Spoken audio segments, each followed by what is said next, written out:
Welcome to Relationships on Fire. I am Cori Myka, your host and your coach, expert in being in a relationship and coaching people in a relationship with first responders, cultivating those marriages that we love and serve us.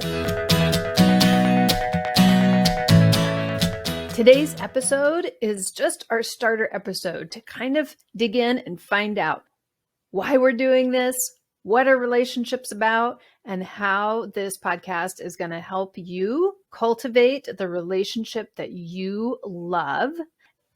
So let's just dive right in to talk about why this podcast, why Relationships on Fire. When you think about how people talk about relationships, we are often given the idea that a long-term marriage or romantic relationship is hard, right? You celebrate those people who have their 50th anniversary and people say, oh, you make it look so easy. And they're like, well, it wasn't so easy. I mean, I'm happy that I'm here, but you have to get through the good and the bad times. At a wedding ceremony, it's like, yes, oh, it's so beautiful and wonderful and romantic. And, relationships are hard. And they just kind of get left there. That statement just kind of sits there. Marriage is hard. Relationships are hard. And then you add on top of that, being married to a first responder. That's hard. The schedule, the stress that our spouses come home with or maybe don't bring home, and we don't really know and we feel lost and confused by it. For those people who have kids, the single parenting, the on and off single parenting, being married to a first responder is hard. Okay, so we're given this statement and just told it's hard, but what's next? I don't want to just be told that it's hard and be left with that. So that makes me feel, okay, if it feels hard to me, I don't feel so alone. So that's not a bad thing to know that it can be hard for other people too. But just leaving you with the idea that it's just hard and go figure it out on your own, sink or swim on your own, that isn't great. And that's what this podcast is about, is to give you what comes after the sentence of it's hard.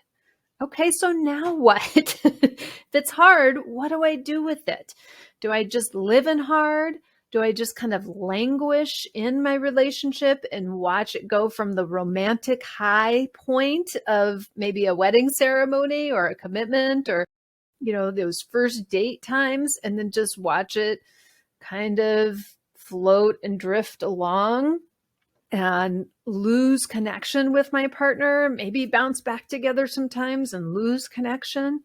What do I do in my relationship, in my marriage, so I feel connected, I feel love, I feel like I'm giving to my relationship and receiving from my relationship? So it's not just hard. And there you go. You're alone in the hard. This podcast is to be supportive of you and to understand where you're coming from and to give you the tools to change the things that you want to change, to not just be stuck in hard or stuck in worry or stuck in overwhelm of that single parenting or worrying about the stress of the job or feeling disconnected over time. It's really common. We get wrapped up in the day-to-day minutia of life, and we can find ourselves going, gosh, how did I get here? This isn't the deep loving connection that I started with or that I really wanted to vision for the future of my relationship. So within this podcast, I'm going to be giving you tools and concepts to really nurture and think about your relationship in a new and fresh way, so that you're not just repeating the same thing. It's just not the rinse and repeat cycle. We want to get off that cycle and take a side trip and look at it in a new way. Build up some new tools, new capacities within yourself that you can bring to your relationship so you can feel that love and connection again. I'm going to bring to you case studies of things that really come up with my coaching clients, right? So you can feel that sense of, oh, right, I'm not the only one who's going through this. This is what lots of people have. And this is how we're finding ways to move through it in this gentle and curious way for growth instead of stagnation. I'm also going to bring you some brain nerdiness, how the human brain works, because this is really, you're showing up with your human brain and your spouse's human brain, and you're mixing it together in your household. And sometimes it collides. Sometimes it works out beautifully. Sometimes it's just this silent roommate situation. So understanding how you got to the place you got to, understanding how to have compassion with yourself, because so much of how we get to where we are has to do with the way our brains are just wired. And we don't have to just exist in the way that they're just wired. We do have a capacity to work with the hardwiring of our brain. It's really useful to understand how those systems work so we can move through it in an intentional way instead of just it's happening way. I'm also going to talk about how to fuel your relationship, or what fuel is in your relationship. If it's sluggy, destructive fuel, I mean, I'll use our fire analogy here, right? If it is a fire of fuel that is burning you, or that is just a fuel that is making you smolder, just having like a smoldering, smoking fire. Or what is the fuel that you need to have a warm fire, right? That is useful to you. You can warm yourself to, you can cuddle in front of, you can cook food over, right? There is fuel that hurts us, burns us, right? Or isn't really giving us what we need. It's just smoldering along. Or there is a fuel that is warm and connective and we want to be around and supports us. So we're going to talk about how to create the fuel you want and to be able to identify and let go of the fuel you don't want. And then on occasion, we'll bring in special guests on special particular topics that they have really key specialties that is useful in our relationships. So look out for announcements for those special guests. All right, let's talk a little bit about, there's a couple things I want to bring to you today, a little bit in the nerdy side, right? Just to give us some parameters. It's nice to start with a little box of like, what is going on here? So what is coaching? I am a professional coach. I'm a professional relationship coach. So what does that mean? Coaching, you can kind of think there's like coaches, there's friends, and there's therapists. There's a little bit of overlap in each of these areas. A friend is somebody who you can complain to, you can celebrate with, and they're going to like what we call jump in the pool with you. Oh my gosh, it is terrible when our spouses work 72-hour shifts. That's when everything goes wrong. The pipes burst in the house, the kids get sick, my job is going haywire, right? Everything that's going to go wrong will go wrong when they're working that regular shift plus that overtime, mandatory overtime shift. And when I'm your friend, I'm just going to like jump in and feel that pain and complain right along with you. I'm just going to be all in there with you. Now, on a coaching relationship, I'm going to listen to all of that. I am going to not try and convince you in or out of it, but I'm not going to jump in the pool with you because it's not useful. The job of a coach is to pull away, is to step away and kind of get 10,000 foot view of all of that, let's just call it drama. All of those thoughts, all of that, whatever is happening, or not happening in your relationship. I don't want to just jump in there with you and be like, oh my gosh, it is terrible, right?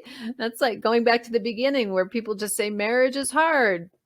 End of sentence. The crickets, right? I'm going to step back. And that's what this podcast is about, is to step back. And your invitation, when I work with a coaching client, together, both of us are stepping back and looking at your life, looking at your thoughts, looking at what's going on from this further away view, from this removed view. And sometimes you even look at yourself like in the third person, just like, oh, I can have compassion with what's going on for them, for myself, right? For that person over there. And I can begin to understand and start to apply coaching tools to understand what's going on from a very neutral, again, far off perspective, removed perspective. Because when you're in the middle of it, you're just in the middle of it. You're just in the muck of it. It's hard to see a way out of it. It's hard to see how you got in it. It's hard to see a way out of it. When I coach with people, I'm not in there validating how they're feeling and getting in there with them. I'm saying, let's just be curious about it. Let's use the tools that we have to understand it, to unwind it, and to create something else. How do I get out of the muck? A therapist, again, a therapist kind of has some of these friend things, kind of has some of these coaching things. But additionally, what a therapist has is they have medical backing, right? They work under a medical model.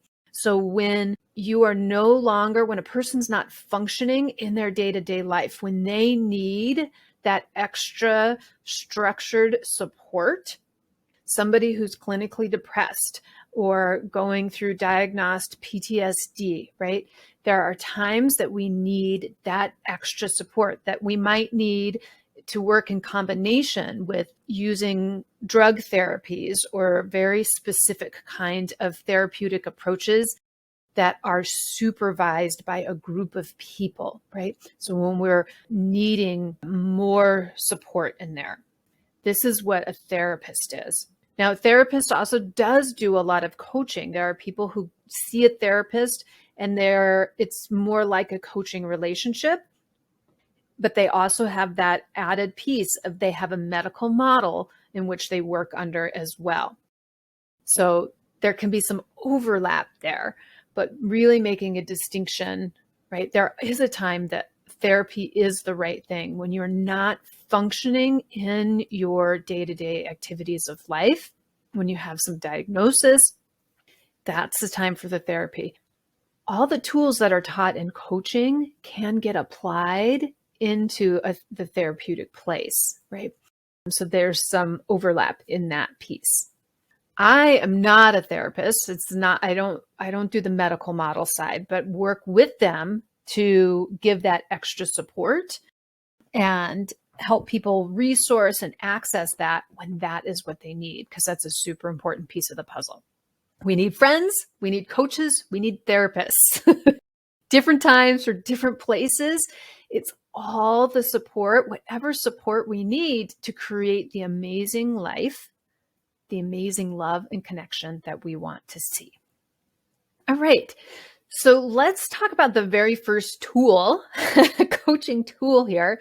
So it's really helpful to just get some definitions. And the first definition I want to look at with you is, what is a relationship, right? We're here to talk about relationships, your spousal relationship, your significant other relationship, right? Relationship with your first responder. So what is a relationship? So let's just go to definitions. What does our dictionary tell us? So relationship is a way in which two or more concepts, objects, or people are connected, a state of being connected. Okay, so a relationship has to do with connection. That's why oftentimes we talk about, my relationship doesn't feel great. I don't feel connected to the other person, I don't feel connected to something. I feel disconnected. Another way, definition of a relationship is the way in which two or more people or groups regard and behave towards each other. And let's just pull apart that word regard. Regard is how you consider or think about someone or something. Okay. So a way in which two or more people think about and behave towards each other. So it's about connection and about thoughts. So relationship, if we want to really boil this down, a relationship is really about our thoughts. It's really about how we are thinking about something. Two things are in proximity to each other. It may be that you're in proximity next to each other on the couch, or, several miles away in two different buildings. We are still related to that other thing, in this case, another human being, through our thoughts, how we relate to the other person. A relationship is not acts of service or sex or beautiful social posts or the things that we do. It really is about how we think about something. This is why, taking this out of the spousal relationship, you can have relationships with things that are not even sort of in your space, right? I have a relationship with lots of authors, right? I've never met them, but I think about them. I relate to them through their writing, right? They write beautiful things or controversial things or boring things, right? And I have thoughts about them. I have relationships with people driving down the road, right?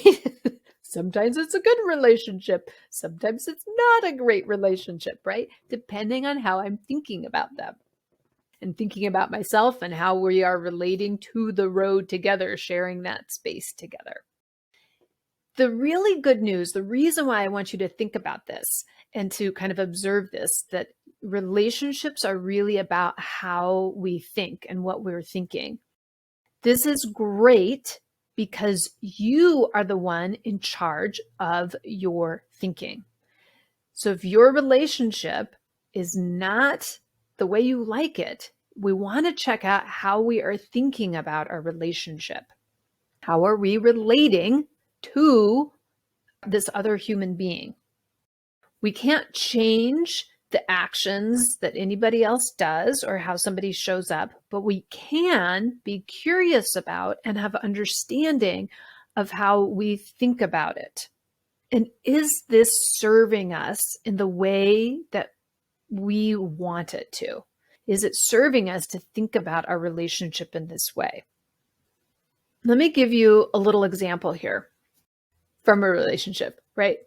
Let's just say your spouse comes home and brings flowers, right? So this is just a thing. It's totally neutral. It is not good or bad. It's just a thing. Spouse came in, brought flowers. Now you are going to relate to that action because you're going to have a thought about it. And your thought is going to be, oh, they love me so much. And you're filled up with love. Or they come in with flowers and you might have the thought, oh my gosh, somebody died. When I see flowers, I think of funerals and dead people who died, right? Totally legitimate. Somebody could think that way. Another one, they come in, they bring flowers and you think, they must want something from me. What did they do wrong? What are they trying to cover up? What are they feeling bad for? Right? All of these different ways can be totally true, totally the way you think about the same action. What we want to do, remember that 10,000 foot view, is to pull back and not just have the automatic thought of, oh, they love me, or someone died, or they must be hiding something, right? You're going to have your thought, and you have your reasons for having your thought, right? You're going to have it. It's just going to pop up in your head really quickly, right? Probably when I said your spouse walked in with flowers, you actually had a thought right away, like what that would mean to you and for your specific relationship. It's just there really quickly. And if it's that thought, we want to see what our thoughts are giving us in our relationship. Is it giving us what we really want? Is it giving us that love and connection? Now, we're not going to just like replace the thought with a thought you don't believe. If you're thinking, what are they trying to hide? And you say to yourself, well, I should be thinking they love me. And you just try and interject this thought. But if you don't really believe it, that's not going to work. It's understanding. It's coming, again, 10,000 foot view, having compassion with yourself to see and get curious. That's interesting. This is how I'm thinking about flowers coming in the door from my spouse. Let me get curious about this. Let me have compassion with myself. Let me see all the ways that this is or is not helping my relationship and giving me the kind of relationship that I want. In our relationships, we're in relationships with adult human beings. They are autonomous. They are themselves, right? We want them to be who they are, right? We didn't marry them or get into a relationship with them because they did everything and saw everything the way we do, right? They're a different human being. We don't get to control them. We can make requests, but they're going to do what they do, and that's okay. It's not our job to try and control that. How we feel comes from how we think about what they are doing or what they are not doing. I feel very differently about those flowers depending on how I think about those flowers. My feeling that I derive when those flowers come in the door comes from me and how I think about it. Doesn't have to do with their actions or their inactions. So this is the best news ever because you can be the one to examine and change and use the tools to work with those thoughts. The bad news is that the way we think about things is very habitual, right? And it takes a bit to unwind it. And that's why I want you to keep coming back to this show. That's why I have a whole membership of content and information to help you unwind it. You got programmed with how you think about things over time, and you need to give yourself some time to unwind it and some practice to make those changes. That's what this podcast is for. That's what the coaching is for. That's what my courses are for. In the place of making changes, building that love and connection, you want to be really kind to yourself. Use a lot of curiosity, not judgment, right? This is not a space for judgment. Judgment is a really good way to hold yourself in one place, to keep spinning around and around and around. Curiosity, back to that fuel, the idea of fuel, curiosity is a fuel that helps open things up. One of the things that we want the most in our relationships is to have love, to be connected and feel love. Using curiosity for yourself, for your spouse, for your relationship, that's about building love. Judgment, criticism, right? Hating on yourself, your spouse, your relationship, that's not building love. If what we want is love and connection, that's the process that we need to use to bring the change that we want to see in our relationships. This is a wrap for our first episode. Thank you so much for being here. I want to leave you with just one more thought to take you forward into your relationship today, to hold you till the next time I see you on the next episode. Be committed. A relationship takes commitment. You have committed so much so far. Be committed to the change you want to see. Be committed to the love and connection, the curiosity, to building your tools. Be present. Actually show up, right? You have to be committed and be present. Show up with curiosity and love for yourself and your spouse. Thanks so much for listening. Make sure you subscribe on your favorite podcast app so you can get every episode. And when you are ready to be in action, come find us. Facebook, Instagram, or our website. It's all the same name, relationshipsonfire.com. We've got that S on there. There's lots of us having relationships. So relationships with an S on fire.com. Thanks so much. Saying goodbye, your fire and water gal, Cori Myka. See you next time.